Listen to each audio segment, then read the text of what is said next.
Like, nobody should be, like, screaming out on the street with cops above them, putting a gun to their back, yelling for, like, the one thing they love to be protected. Like, that's just an insane thing to happen. And then an insane thing to happen is then it being on video, right? It's on video and it's all over the internet. Everybody's watching it. You're watching it on the news. Like, you turn on the TV and you just have to watch this person you love die, like, every fucking hour. And then, like, also hearing how they talk about them, right? Being like, unarmed, homeless black man murdered, as if, like, who cares about him? Like, he's someone we should all forget because of his race and because of where he was and all of these things. And, like, to just sit there and watch that be the narrative that is put on to someone that you loved and grew up with for years is, like, a trauma that is not relatable if you've just experienced someone die. Like, there is something about it being in the public eye and at the hands of someone who's supposed to protect you and having a video of it and all of these things that make this a trauma that is a whole other monster. And now his son is older and could watch this video, which is like, yeah.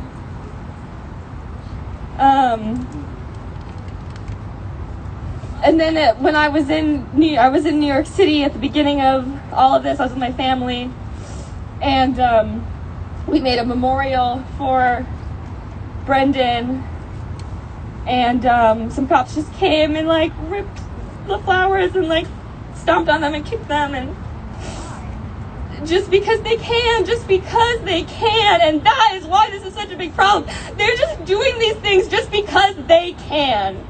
Just to say fuck you, like them laughing at this family, like them stomping on flowers.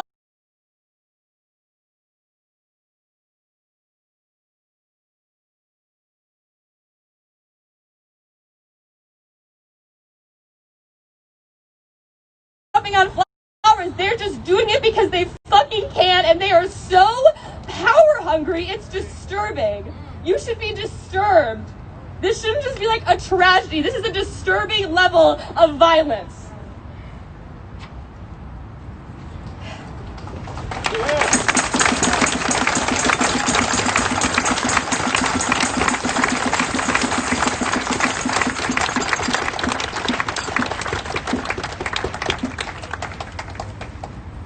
So, say his name.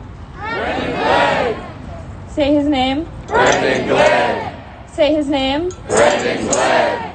Thank you all so much for being here.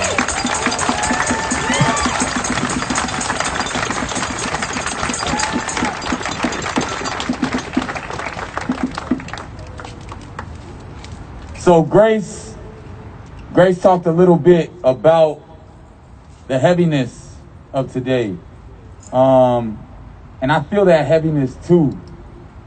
And I think a piece of that is because in some small way, even the prosecution of David Lacy is a reminder of how many folks have not been prosecuted and how many folks have not been held accountable.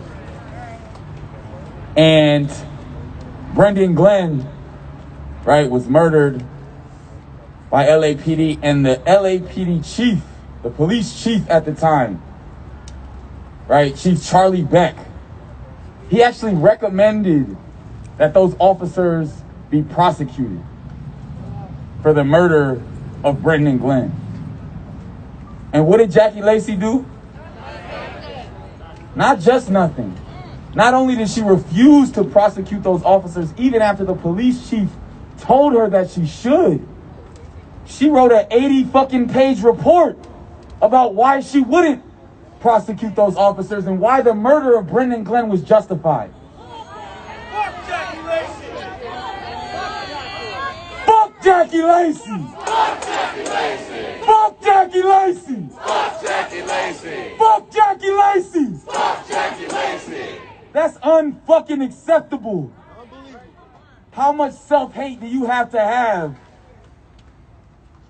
be in a position of power, and even had a police chief say, prosecute the fucking cops who killed this black man, and to say, you know what, no, I won't do that.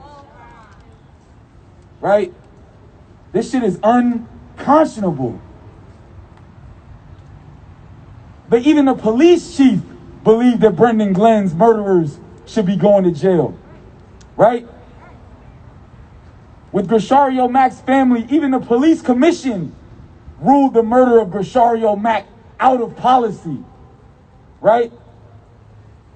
Jesse Romero was 14 fucking years old, right? Anthony Vargas wasn't even who the fuck they were looking for. And yet none of the folks who murdered these people have been held accountable. Who murdered these people in cold blood, who continue to terrorize these families, have been held accountable. And that's why we know Jackie Lacey must go. Jackie Lacey must go. Jackie Lacey must go. Jackie Lacey must go. Jackie Lacey must go. Jackie Lacey will go. Jackie Lacey will go. Jackie Lacey will go. Jackie Lacey will go. Jackie Lacey will go. Jackie Lacey will go. We have another family with us today who is their first time with us and is unfortunately just another example.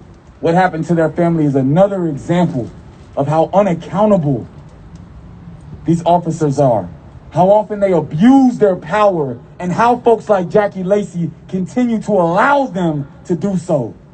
So please give it up for the family of Kenneth French.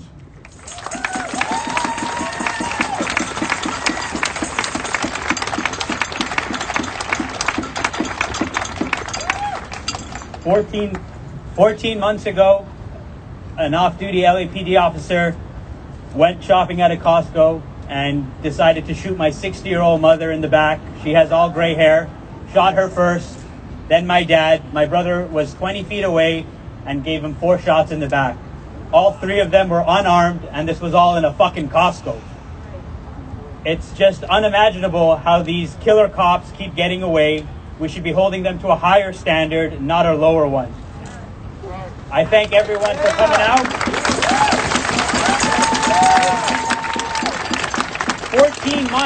14 months later, this killer cop, this LAPD officer, Salvador Sanchez, is still getting paid his full salary, and he's staying at home on taxpayer dollar. We are paying for his salary. I want to thank each and every one of you guys for coming out. We have to unite the Black, Brown, communities. We have to unite together as one, and that's the only way we will all fight together to get justice. Thank you, guys. This is going to be a long battle, but as long as we stay united and together, we will be able to all fight for justice. Say his name, Kenneth French. Kenneth French. Kenneth French. Kenneth French.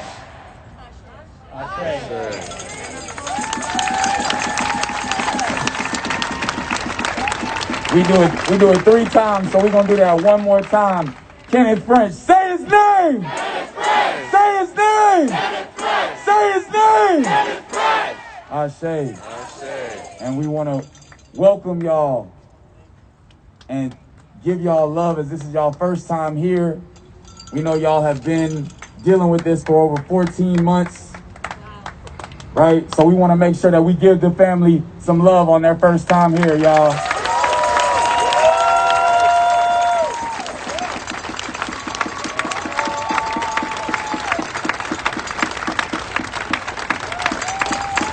This is a space and this is a movement where we talk about the two pieces of what we do. The one piece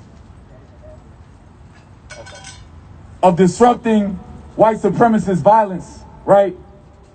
That is this system, this state-sanctioned murder of our people, the divide and conquer, the push out, the gentrification and the murder of our folks, right?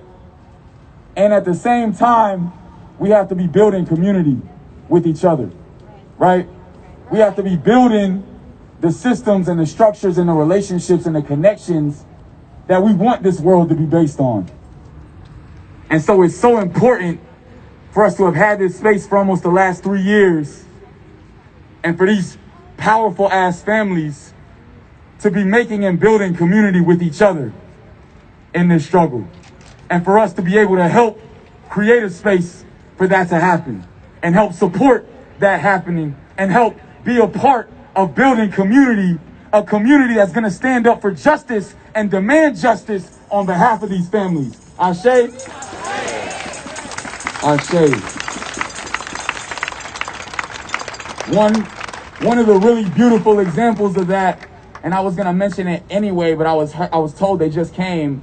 One of the really beautiful examples of families supporting each other and becoming each other's own communities is the brother Alex Flores was murdered in South Central, almost a year ago now, I believe.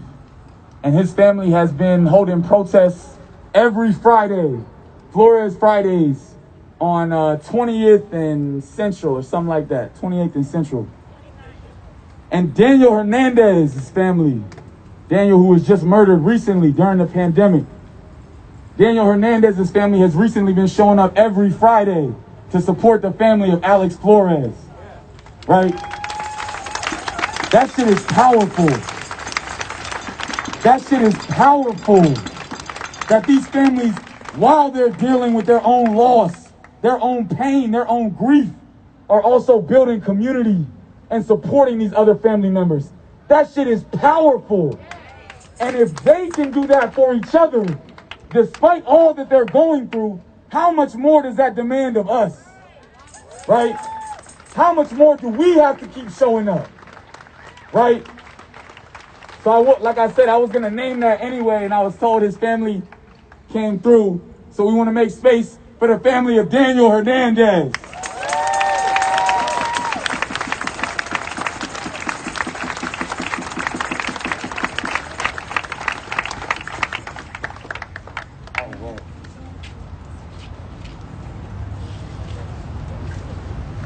I want to thank you.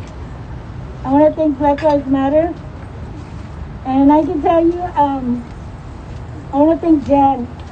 I really want to thank Jan, because if it wasn't for Jan, who was very caring, compassionate, when she asked me about my brother, I don't know if we could have continued. It's really hard to tell your brother's story when sometimes you feel ignored, you don't feel listened to. And so I really want to thank Jan, because she was the first person that I made connections inside Black Lives Matter. I want to thank Jojo, Melina, Hendrik, Mr. Akili, and everyone else. I'm sorry I don't know all the names. But they've been very helpful, very caring, and very supportive.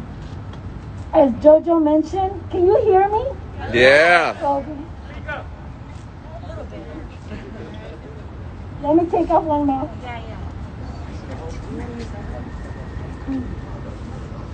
Oh, thank you. As I was saying, we are gathering every Friday. We are there with the family of Alex Flores.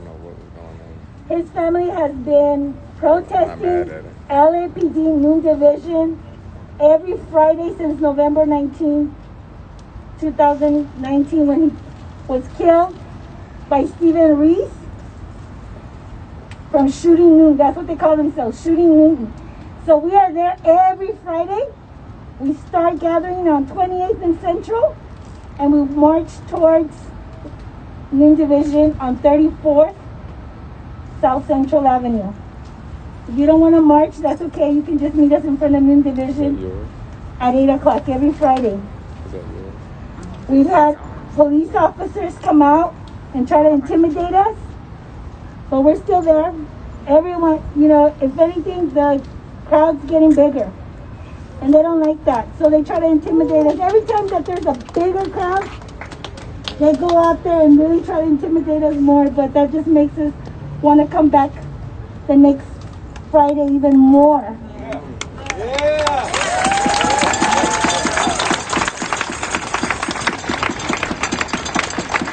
I can tell you that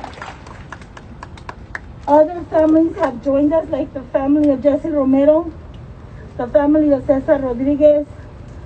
They have come out to support also.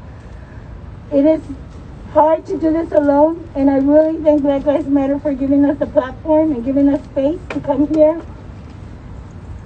Because only through community and building that relationship with others is what has sustained us and keeps us going. And I wasn't here last Wednesday, and I can tell you that I really wanted to be here. But we couldn't come because of other circumstances, but we are glad that we will continue to come every Wednesday whenever we are physically able to. I have been attending the Tuesday commission meetings, and I don't feel listened to.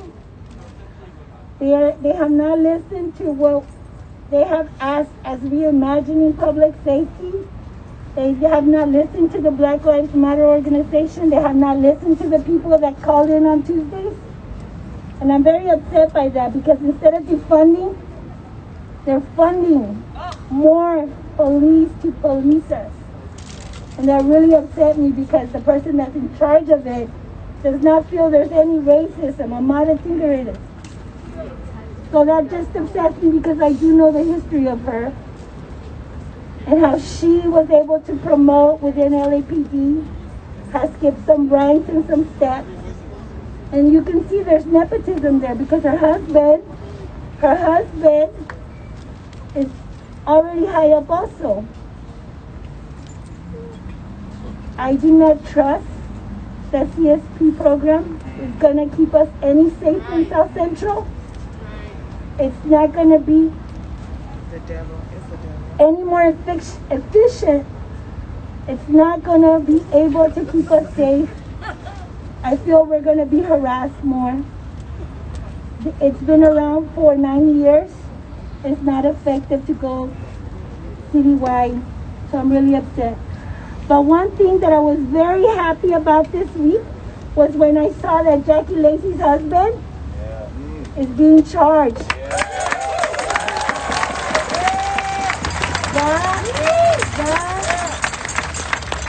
That just shows the power of the people. And we need to continue to push for change. I urge everyone to vote November 3rd so we can vote Jackie Lacey out.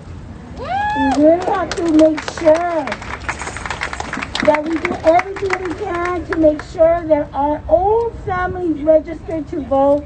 Our own family can either do the mail-in ballot, or you can drive your own family members to cast their vote. We really have to make sure that we call up, give them rights, drop it off for them. We really cannot sit on this one. So I urge everyone to please vote on November 3rd. So thank you.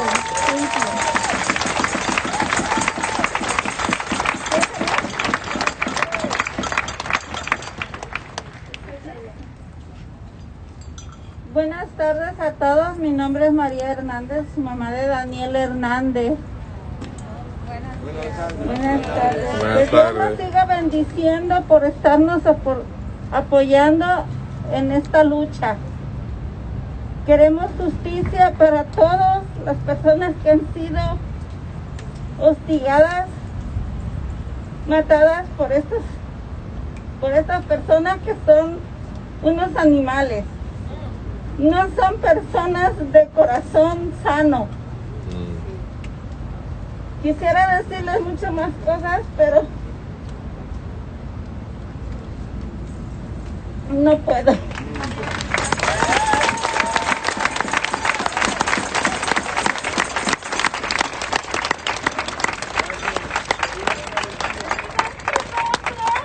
Daniel Hernández. Digan su nombre. Daniel Hernández. Digan su nombre. Daniel Hernández. Ashe.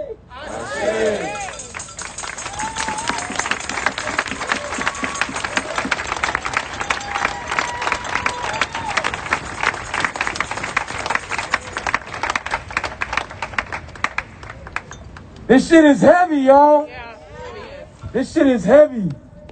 This shit is heavy as hell. And part of that is by design. We know that the divide and conquer of our communities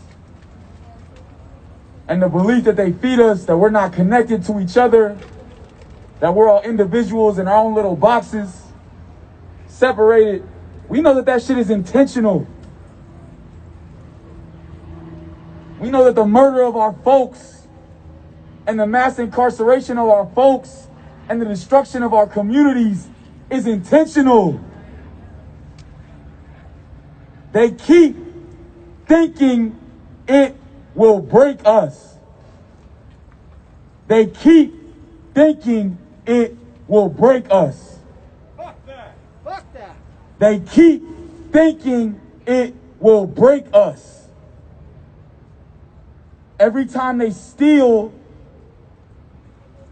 another son or daughter or brother or sister, mother, father, sibling, trans or non-binary loved one, they think it will break us. But the power that these families have, the resilience, the determination to not allow this to break us. And more than not allowing it to break us, to show us the example of how to support each other and build community with each other. So give some love to these families who are out here with us.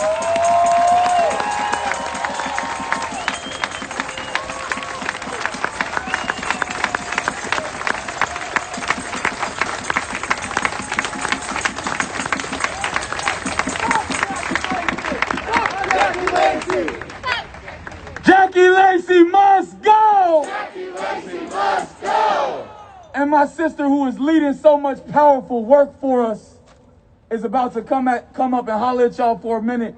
Give it up for Sheila with BLMLA. Hey, can y'all hear me okay? So I want to talk to you about a few things. One is Senate Bill 731, which is a decertification bill named after Kenneth Ross Jr., who was murdered in 2018 by Officer Robbins. That was the 4th time that this officer had shot somebody. This bill will make it so that these officers who commit certain crimes or do certain things, that they will be decertified, and not only will they not be officers in the department that they are, but they will not be officers anywhere. This is an abolitionist bill. This is a bill that gets rid of police who are dangerous off of our streets. And this bill is in jeopardy. So we need y'all to do a few things. Everybody has their phones on them. Please get your phones out. And I need you to make some phone calls for me. So I need you to call Speaker Rendon and the number is 916-319-2063. What she said. So once again, that number is 916-319-2063. I need you to call and tell him that you demand that they continue to push for this bill and that this bill gets passed in the strongest way possible.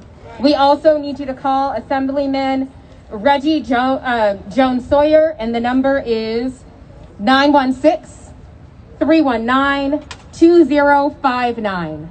Once again, 916-319-2059. And once again, you're going to call and you're going to say that you demand that this bill be pushed for a hearing and that it be passed in the strongest way possible to protect Black lives and to get dangerous officers off the streets. What's the name of the bill? The name of the bill is Senate Bill 731. It's, yes, SB 731, Senate Bill 731, and it's the decertification bill. And then the last number I need you to call is for Ian Calderon. Same first 6 digits, so 916-319-2057. Once again, the last 4 digits are 2057. And again, same messaging. Let them know that you support Senate Bill SB 731, the decertification bill to get officers off the streets. Woo! Yes, and you can also find the information on our Instagram page. There is a graphic up there so you can get those numbers down if you did not get them. The last thing I need you to do is, last night in Torrance, the city of Torrance, Torrance Police Department murdered Christopher DeAndre Mitchell. Real quick, say his name. Christopher DeAndre Mitchell. Say his name. Christopher DeAndre Mitchell. Say his name. Christopher DeAndre Mitchell. Ashe. He was murdered on December 9th of 2018 after 15 seconds of the officers approaching the vehicle that he was sitting in. It is an absolute shame. And we have been demanding justice for the officers to be fired and for them to create a civilian oversight commission in the city of Torrance. They have refused to do so. And last night they pulled some absolute bullshit by making it so that public comment was before closed session. So no one was able to call in. They went from having 60 minutes of public comment and having over 60 people call every time to having one person call in because no one knew what they were doing. This is another attempt for them to silence us and for them not to have to hear our voices and our power. And we have to make a stop to that. So I need you to call the mayor of Torrance, Mayor Feary. Yes, fuck Feary indeed.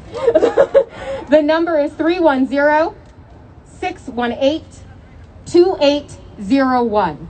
Once again, that number is 310-618-2801. And call and demand that they listen to the public, that they continue to listen to the public, and that they actually create a civilian oversight commission, and that they fire Anthony Chavez and Matthew Concannon, the two officers who are responsible for the murder of Christopher DeAndre Mitchell. Once again, that number is 310, let me give it to you one more time, sorry. 310-618-2801. Please make those phone calls and ask others to do so. Thank you. Thank you, Sheila. Keeping it moving. Give it up for Pastor James Thomas. How y'all doing? How you doing out there? A cop is a cop.